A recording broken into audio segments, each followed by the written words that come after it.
دنیا کے ہر خطے میں امریکہ کی فوجی موجودگی بظاہر واشنگٹن کی مفادات کا تحفظ ہے، لیکن در حقیقت یہ وہ اسٹریٹجک چال ہے جو امریکہ کو ہر علاقائی سیاسی یا عسکری بحران کا نمایاں فریق بناتی ہے۔ چاہے 4900 کلومیٹر کے فاصلے پر واقع وینزویلا ہو یا 10,500 کلومیٹر دور ایران، امریکہ جب چاہے اور جہاں چاہے دخل دینے کی طاقت رکھتا ہے۔ یعنی دنیا بھر میں پھیلے امریکی فوجی اڈوں کی وجہ سے ہی امریکہ گاؤں کا وہ چودھری ہے جس کی ٹانگ ہر پھڈے میں پھنسی ہے۔ میری آج کی کہانی دنیا کے 70 ملکوں میں پھیلے امریکہ کے 750 فوجی اڈوں سے متعلق ہے۔ امریکہ ان فوجی اڈوں کا انتظام کیسے چلاتا ہے؟ امریکہ کو فوجی اڈوں کی ضرورت کیوں پڑی؟ اور یہ فوجی اڈے کیا واقعی دنیا بھر میں امریکی مفادات کا تحفظ کرتے ہیں یا امریکی عوام کے جمع ہونے والے ٹیکسوں کا ضیاع ہے؟ میں ہوں ذیشان بشیر اور آپ دیکھ رہے ہیں سنو ایکسپلینز۔ پہلی جنگ عظیم کے بعد امریکہ کی تنہائی پسندی نے امریکہ کو عالمی تنازعات سے الگ رکھا، لیکن دوسری ورلڈ وار کے بعد امریکی فوج نے دنیا بھر میں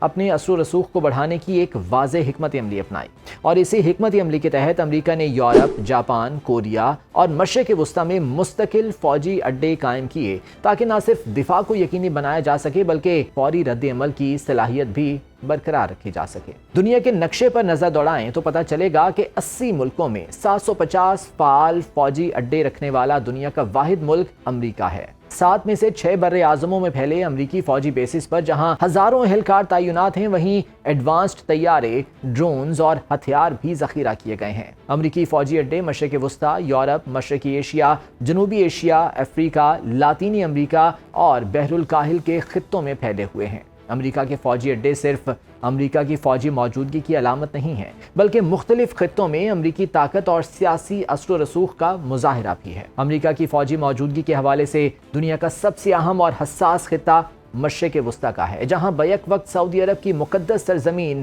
اسرائیل کی ناجائز ریاست اور خلیج فارس میں انقلابی قیادت کے زیر اثر غیر لچکدار ایران کی موجودگی کسی ٹائم بم کی صورت ہمیشہ نمایاں رہی ہے۔ مشرق وسطیٰ کے 8 ملکوں میں اس وقت امریکہ کے 40 سے 50 ہزار فوجی 19 مختلف ایئر بیسز کا کنٹرول سنبھالے ہوئے ہیں، جن میں سب سے نمایاں قطر کا العدید ایئر بیس ہے، جہاں 11,000 امریکی فوجی اپنے اہل خانہ سمیت مقیم ہیں۔ العدید ایئر بیس امریکی تھیٹر کمانڈ سینٹ کام کا ہیڈ کوارٹر بھی ہے، جو گزشتہ 8 ماہ کے دوران دوسری بار ایرانی میزائلوں کا نشانہ بنا۔ اس کے علاوہ بحرین میں امریکہ کا 5واں بحری بیڑا جیفر نیول بیس اور ترکی کا سرلک ایئر بیس مشرق وسطیٰ اور بحیرہ روم میں امریکی اور نیٹو فوج کے لیے لاجسٹک مرکز کے طور پر بھی کام کرتا ہے۔ خلیج فارس میں امریکی فوجی اڈوں کی موجودگی ایران کے لیے ایک مستقل خطرہ ہے۔ ایران کے پاس محدود وسائل ہیں، جبکہ مشرق وسطیٰ میں امریکہ کی طاقت ہزاروں اہلکار، ایڈوانسڈ طیارے، ڈرونز، میزائل اور ہتھیاروں کے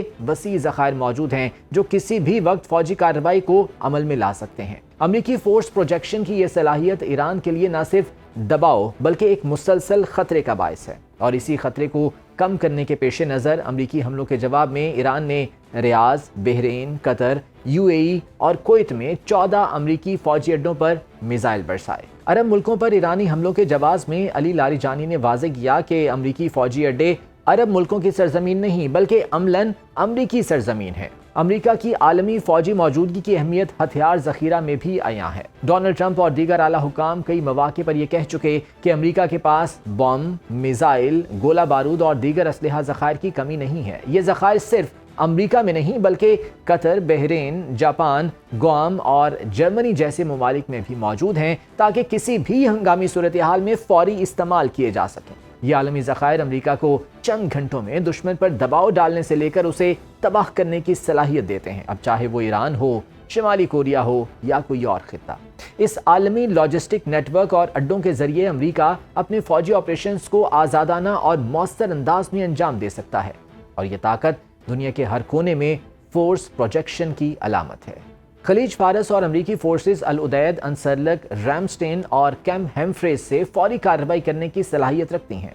ان فوجی اڈوں سے B-52 بمبار، جدید جنگی جہاز اور ڈرون سے مکمل فضائی اور بحری بالادستی کا حصول ممکن ہے۔ مشرق وسطیٰ میں موجود امریکہ کے ذخیرہ شدہ ہتھیار اور لاجسٹک سہولیات یقینی بناتی ہیں کہ امریکہ ہر وقت جوابی کارروائی کے لیے تیار ہے۔ اس طرح امریکی اڈے ایران کے لیے مسلسل دباؤ اور خطرے کا ایک واضح مظہر ہیں، اور عالمی سیاست میں امریکی طاقت کی گواہی دیتے ہیں۔ تاریخ ہمیں یہ بھی بتاتی ہے کہ امریکہ نے دوسری جنگ عظیم کے بعد سے عالمی فوجی اڈوں کے ذریعے اپنی طاقت قائم رکھی ہے۔ چرچل اور روزویلٹ کے دور میں ڈسٹرائرز فار بیسز معاہدے سے لے کر آج تک امریکی اڈے عالمی بحرانوں اور دشمن کے سامنے فوری رد عمل کے لیے استعمال ہوتے آ رہے ہیں۔ خلیج فارس میں موجود امریکی اڈے ایران کے حریفوں کے لیے ایک واضح ڈٹریکشن میکنزم کے طور پر کام کرتے ہیں، جس سے کسی بھی حریف کو براہ راست ٹکرانے سے پہلے سوچنا پڑتا ہے۔ سرد جنگ کے خاتمے کے بعد امریکی اڈوں کی نوعیت اور مقاصد میں بھی تبدیلی آئی۔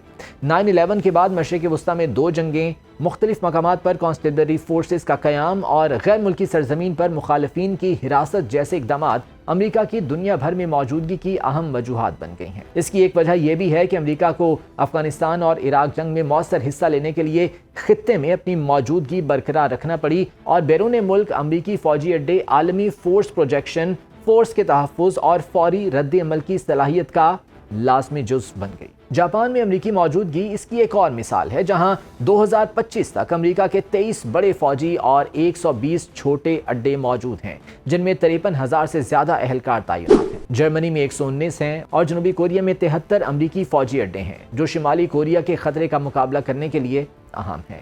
یہاں ہر اڈا نہ صرف فوجی آپریشن کے لیے مرکز ہے، بلکہ ایک طاقت کا مظہر اور فوری رد عمل کی صلاحیت کا حامل بھی ہے۔ اصل حقیقت یہ ہے کہ ایران کے مقابلے میں امریکی طاقت کی تصویر بڑی واضح ہے۔ امریکہ کے پاس دنیا بھر میں فوجی اڈے اور ہتھیاروں کے وسیع ذخائر موجود ہیں، اس لیے کسی بھی مقام پر کسی بھی وقت امریکہ کے لیے فوجی کارروائی کا ماحول بنانا مشکل نہیں ہے۔ لیکن ایران محدود وسائل کے ساتھ ایک علاقائی طاقت تو ہے، مگر امریکی فورس پروجیکشن، عالمی ہتھیاروں کے ذخائر اور عالمی اڈوں کی موجودگی کے سامنے بے بس ہے۔ اجازت دیجیے، اللہ نگہبان۔